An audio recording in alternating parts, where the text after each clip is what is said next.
Right, so let us go into Photoshop, CS6, and let us open, well actually, create a new document. So File, you can go to File, New, or Command N. And we will look at some settings here. This probably will be, we can name it as, I would already name it, so since you're putting it inside the folder, you can just name it Lab 6, okay? If you feel like want to put your name, that's fine, but you are having a folder you will submit. Just keep in mind when you are working with Photoshop, the files are much bigger, so only submit the files you work on.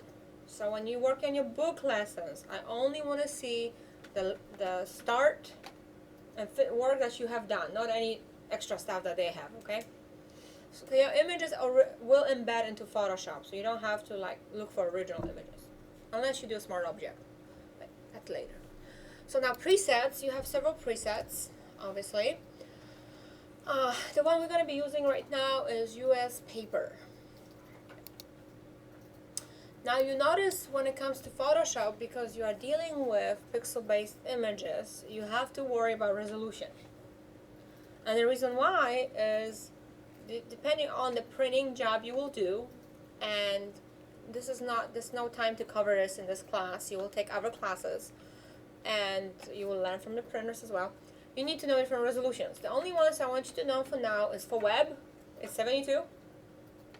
Okay, and it's really PPI, pixel per inch, because what you see on the screen is a pixel, but when you print it, it's a dot. So dots per inch, DPI. But for printing, we will look at 300. So in this class, if we want to have good quality print, we will focus on having our images 300. Now, if your book says something else, just follow the book, okay? But for like assignments, you have to do in the lab, unless I tell you otherwise. So another thing, you have a color mode, and there are several color modes. RGB, it is really the color mode you see on the screen, and I find it personally pointless to go in CMYK, which is a print, because you're looking at the screen, you're gonna get RGB. Okay? That is why your print is never identical as your screen, because they are not exactly the same. But if you calibrate your monitors, you're going to get as close as possible. Okay. So we're gonna leave it as RGB, 8-bit. Now the contents you can have the background as white. You can put a color to it, or leave it transparent. So it's up to you. We will do white. Just leave it white. Now in the bottom, if you don't see advanced option, you can click it. This is actually telling you the color profile. Once you have changed your preset to US Paper, your color profile has changed to working RGB, right? Does it say that? Does it say working RGB? Or does it say eRGB? What does it say? Yeah, so make sure it's working RGB, Adobe RGB 1998, okay? And we want to show our pixels as square. Don't change this. Don't even use the other settings. It's going to tell you automatically your size of your file, right? So with that said, go ahead and click OK. Okay. So now we can look at a few things. Now, number one thing, again, I tell you to do in a document and set up the rulers, because it will cut off if you print it. So I like to do that anyway. We won't be printing these, but just good practice. So if your rulers are not showing, do Command R. And probably one thing you're gonna notice that my screen looks different, that you can do it for any Adobe program to change the colors on your panels. So we will actually mention that. So first thing, do Command R, and then the same thing as you did in Illustrator, just drag your rulers to 1/2 inch all around. Just 1/2 inch, so you can set it up. Because some of yours, and you've seen that, got chopped off, right? If you didn't set it. So just 1/2 inch. I know it's really bright. We change those settings in a minute, so I can show you. Okay, With that set up, next we're gonna look at a few things.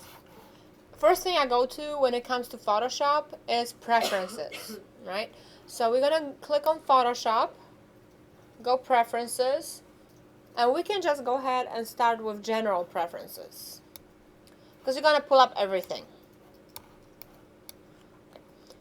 Now, one thing you're gonna see, general, I really actually don't do anything in it, but I keep going. Next, go to interface, which is the next one.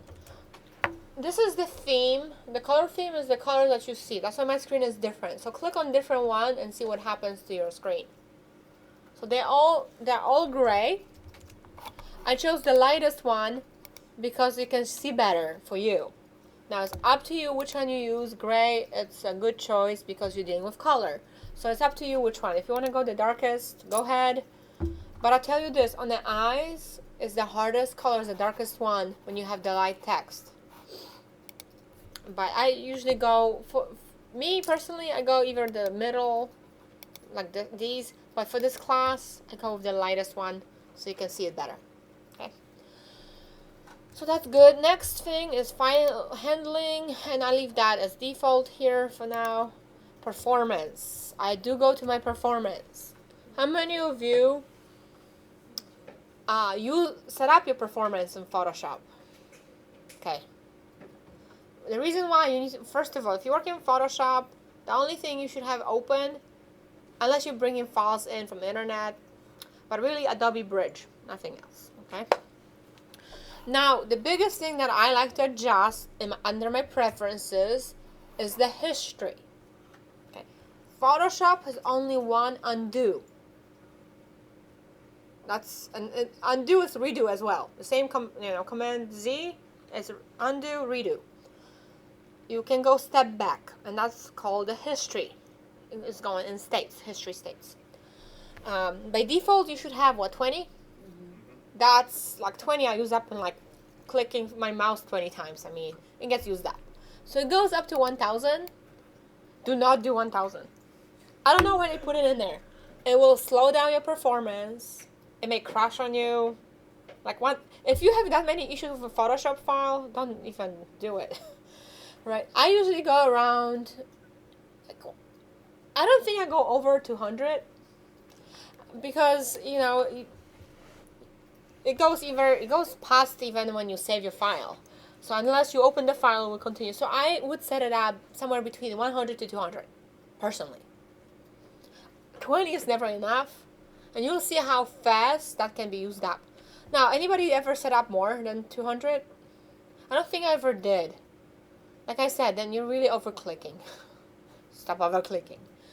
This is important, okay? Because this is how you can go back, and I will show you more about this in a minute.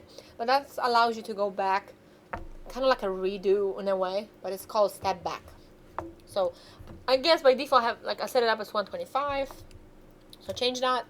I leave this alone, the use of Photoshop, unless at home, if you're seeing it's slowing down, you need to increase it. You can give it more RAM. Just know what you have running. If you have InDesign running, sometimes I have InDesign, Photoshop, and Illustrator. Not a good thing all the time. Unless you have a really fast computer and with a lot of memory, which we do at Sugarland. This one is pretty good too. Alright. Oh, I just closed it accidentally.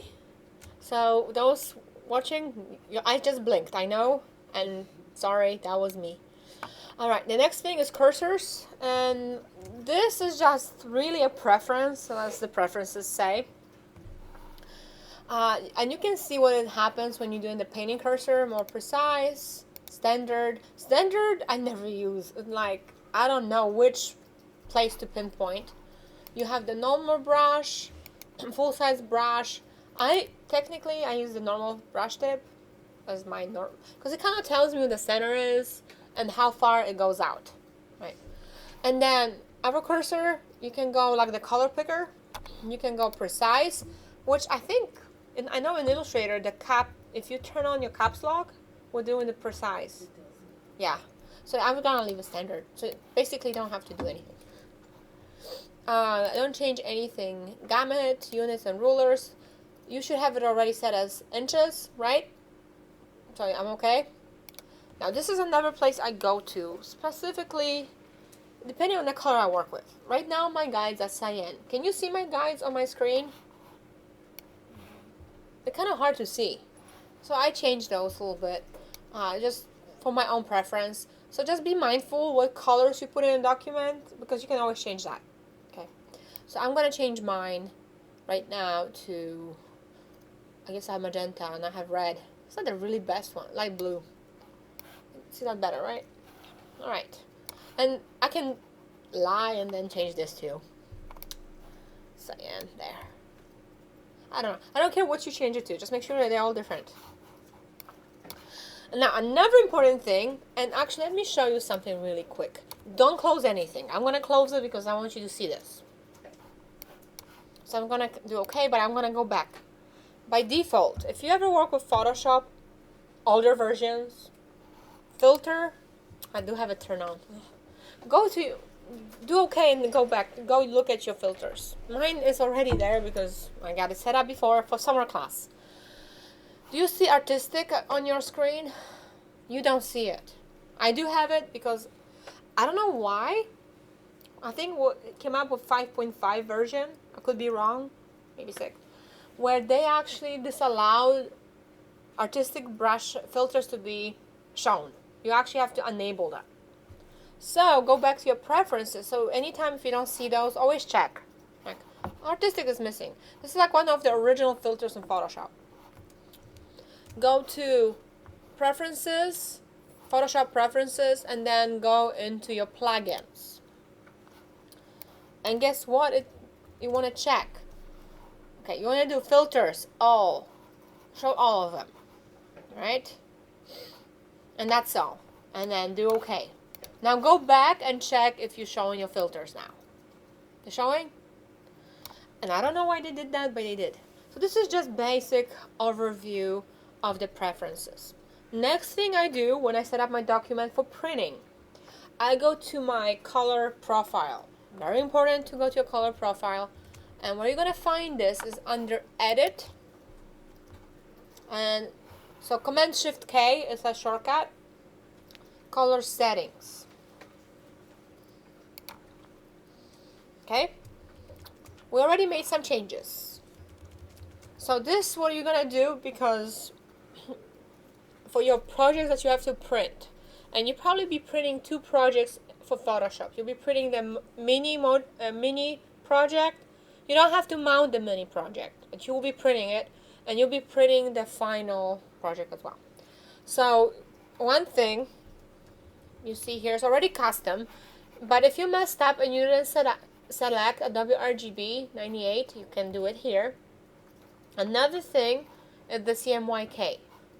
You want to make sure that you select US sheet fed uncoated version 2. And the reason why, because we are using a printer to print. Okay, the sheet fed means it goes one at a time, one sheet at a time. Uncoated is the type of paper that we're using. So if you're using glossy paper, you would choose coated paper. If you're using like regular kinds of paper that you, for copying and stuff, you'll be uncoated. Make sense? And web is just for press that has a roll and just cuts it itself. So this is not something we can focus on. So the one you will focus on is sheet fed uncoated 2. Now dot gain, you will learn a lot about it. But let me tell you this, when you put an ink on a paper, specifically depending on the kinds of ink and paper, the ink may grow.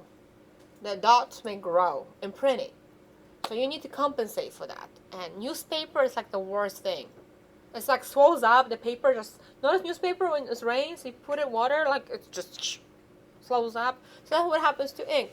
So you actually take our classes and learn this. But by default it's 20 and we'll leave it as so. So let's do okay and that's it, okay? Just do okay. And you are done setting up your document now. And I'll pause this recording and go to step 2.